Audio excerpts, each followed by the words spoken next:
मैं आदर्श मिथिला पार्टी का खजोली विधानसभा 33 से संभावित उम्मीदवार हूँ। पार्टी ने मुझे इस क्षेत्र से लड़ने के लिए आदेश दिया है और हम पार्टी के महासचिव हैं। इस क्षेत्र में हम इसलिए आए हैं क्योंकि जहाँ से खजोली ख़त्म होगा हटवरिया गांव से, उसके 200 मीटर के बाद मेरा घर है और परजुआर, चंपा परजुआर मेरा गांव है।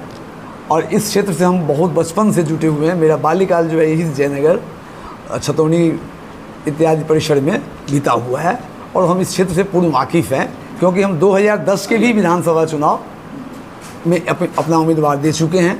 उसके बाद 2015 में डॉक्टर प्रभाकर झा हमारे उम्मीदवार थे।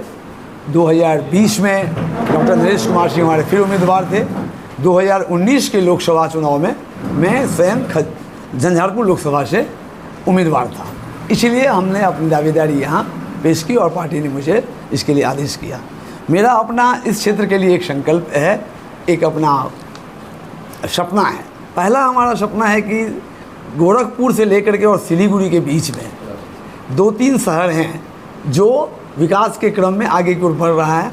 रक्सौल और फारबिसगंज। रक्सौल और फारबिसगंज के पास में सीमित जगह है और उस क्षेत्र में जहाँ तक विकास होना था वहाँ जाकर वह विकास ठप हो चुका है। लेकिन जयनगर परिसर के लिए बहुत बड़ी परिकल्पना शुरू से ही रही हुई है। जयनगर को एक बहुत बड़ा महानगर के रूप में दिया जा सकता है, जिसलिए जयनगर सीतामढ़ी जो रेल लाइन है वो कभी आज तक नहीं बना। उसके लिए हम लोग हैं कि जयनगर सीतामढ़ी को अविलंब जोड़ा जाए और साथ ही भारतीय सुरक्षा कारणों से जयनगर टू निर्मली भाया लौकहा भी जोड़ा जाए। लौकहा घुटौना जो होता है, इससे क्या होगा कि जम्मू से लेकर के और सिलीगुड़ी की दूरी बहुत कम हो जाएगी और हमारे डिफेंस का या हमारे जो गुड्स एंड सर्विसेज है उनका जो आना जाना है वो काफ़ी सस्ता हो जाएगा। तो जिस कॉस्ट में ये रेल लाइन बनेगी वो कॉस्ट करीब 8 से 10 वर्षों में पूर्ण रूप से फ़ायदे में आ जाएगी और उसके बाद का जो होगा वो हमारा फ़ायदा होगा। प्लस चाइना का जो नीचे में हमारा समीप है, नियरिटी है चाइना का हमारे से, तो भारत के सुरक्षा दृष्टिकोण से भी इस क्षेत्र में बहुत ज़रूरी है। तो हमने इसी परिकल्प में कुछ मुद्दे लेकर के जयनगर के लिए इस बीच में आए हैं। पहला है कि जयनगर भी सीतामढ़ी सहजयनगर निर्मली भाया खुटौना रेल लाइन की व्यवस्था की जाए। उसराही में 1980-85 से ही इंडस्ट्रियल एरिया का डिमांड रहा है। उसराही और कमलावाड़ी खजोली में औद्योगिक क्षेत्र की स्थापना हो। जयनगर में इंजीनियरिंग कॉलेज की स्थापना हो। जयनगर में पारा मेडिकल कॉलेज की स्थापना हो। दूली पट्टी में पेट्रोल को आधा खुदाई करने के बाद में छोड़ दिया गया और फिर बेतिया तरफ में दे दिया गया। उसके बाद से भारत में कई जगह, पंजाब में और राजस्थान में खुदाई का काम शुरू हुआ और वहाँ प्रोडक्टिविटी हुई और बहुत भीतर जाकर के प्रोडक्टिविटी हुई। लेकिन यहाँ के प्रोडक्टिविटी को सरकार ने बंद कर दिया। उसको एक सही अंजाम तक दिया जाए कि वह तेल क्षेत्र क्या है। बासोपट्टी जयनगर खजोली में हाई स्कूलों में पहले मिथिला क्षेत्र में हॉस्टल की व्यवस्था होती थी और जस्ट हाई स्कूल से 11 पास करने के बाद पहले छात्र इंजीनियरिंग कॉलेज में या पटना यूनिवर्सिटी में, पटना साइंस कॉलेज में एडमिशन लेते थे, जो दृश्य अब हाई स्कूलों का नहीं है। इसलिए 300 बेड वाले छात्र के हॉस्टलों का निर्माण प्रत्येक हाई स्कूल में किया जाए। बासोपट्टी में बवंदई एक बहुत बड़ा पोखरा है, जिस पोखरा को विकसित करके वहाँ पे वाटर टूरिज़्म और नौका विहार आदि की स्थापना की जा सकती है।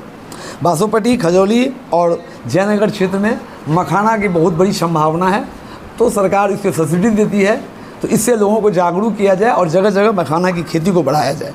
जयनगर और महिनाथपुर में एक छोटी कस्टम है जिसे छोटी भंसार कहते हैं वो लोग। यहाँ पर एक बड़ा कस्टम पॉइंट बनाया जाए जो हमारे यहाँ पर केवल एक फारबिसगंज में है और इधर सीतामढ़ी में है।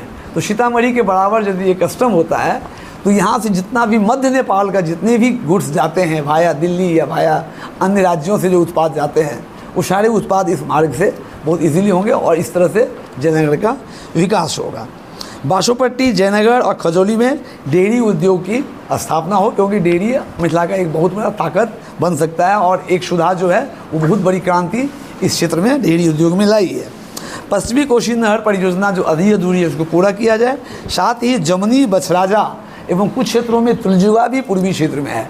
इन तमाम नदियों की उड़ाही की जाए और इन एक दूसरे से लिंकिंग किया जाए, जिससे हम खेत खेत तक पानी की व्यवस्था कर सकते हैं। शिलानाथ बरही, पंचमुखी स्थान और बिशौल, ये हमारे आध्यात्मिक और पौराणिक केंद्र रहे हुए हैं। इन सबको राम सर्किट से जोड़ा जाए और इन्हें एक बहुत बड़ा पर्यटकीय केंद्र के रूप में स्थापित किया जाए।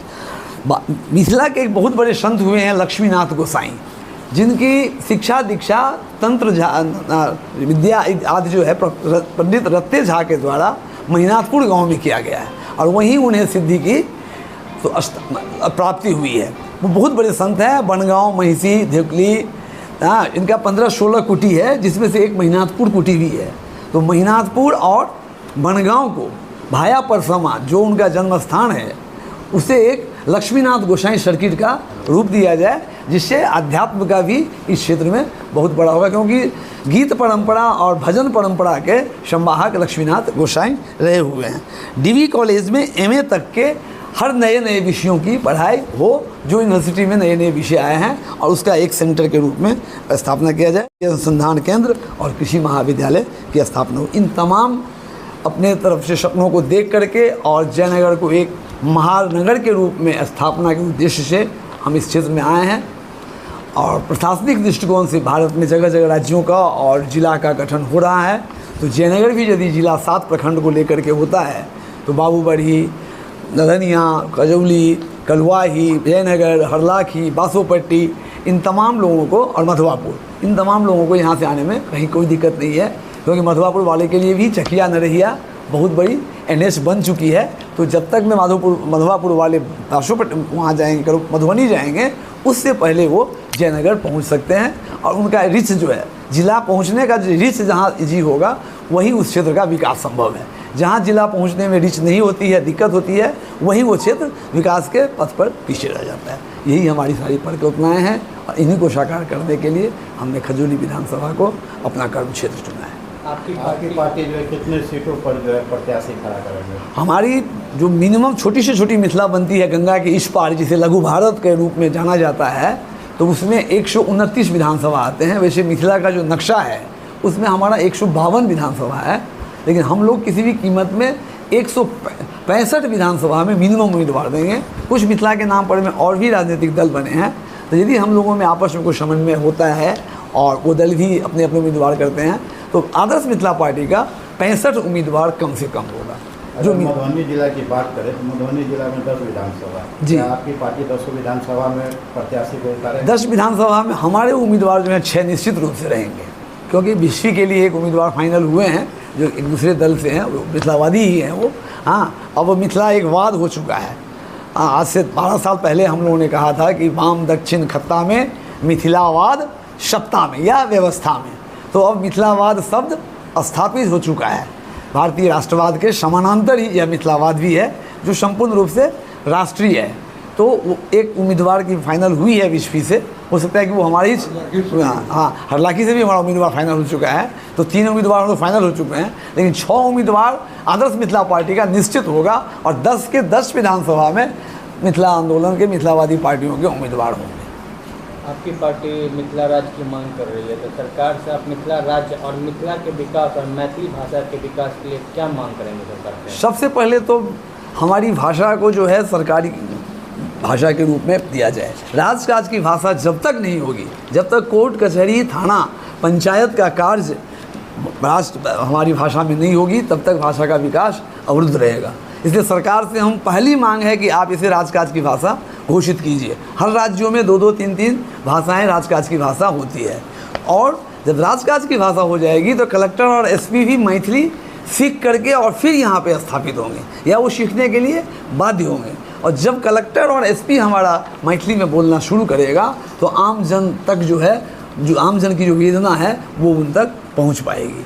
उसके बाद में शिक्षा का माध्यम हो चुका है कि 3 ट्राई लैंग्वेज पॉलिसी में आ गई है, तो उसमें ट्राई लैंग्वेज में ऑप्शनल नहीं, हर विषय की पढ़ाई मैथिली भाषा में हो, विज्ञान, गणित, और उसके लिए NCERT में भी काम हो रहा है। साथ साथ हमारे और भी बहुत सारे जो विद्वान लोग हैं वो अपने स्तर पे भी काफ़ी किताबें मैथिली भाषा में लिख चुके हैं। केवल साहित्य, कविता और उपन्यास ही नहीं, विज्ञान, भूगोल, नागरिक शास्त्र, हर भाषाओं में, हर विषयों में मैथिली भाषा में किताब उपलब्ध हो रहा है। और जहाँ उपलब्ध नहीं है वहाँ सरकार की ड्यूटी बनती है कि वो उसकी व्यवस्था करे। तो मैथिली को राजकाज की भाषा के साथ मैथिली को शिक्षा का माध्यम बनाया जाए। वो कक्षा 1 से लेकर शिशु वर्ग से लेकर के MA तक, तभी हमारा मिथिला हुआ। और जिस दिन हमारा 10 वर्ष या 5 वर्ष मैथिली में भाषा का माध्यम से शिक्षा हो जाएगा, हमारे समाज के लोगों में वो चेतनता आ जाएगी, अपने मातृभूमि और मातृभाषा के प्रति जो दरेग होता है वो दरेग उत्पन्न हो जाएगा, और उस ममत्व के बल पर हम मिथिला राज्य ले लेंगे। अगर आप लोग भी मधुबनी जिला या जयनगर से हैं तो जयनगर लाइव को ज़रूर सब्सक्राइब कीजिए, क्योंकि ये छोटे बड़े हर न्यूज़ को कवर करते हैं। तो लाइक कीजिए, शेयर कीजिए, सब्सक्राइब कीजिए। Thank you.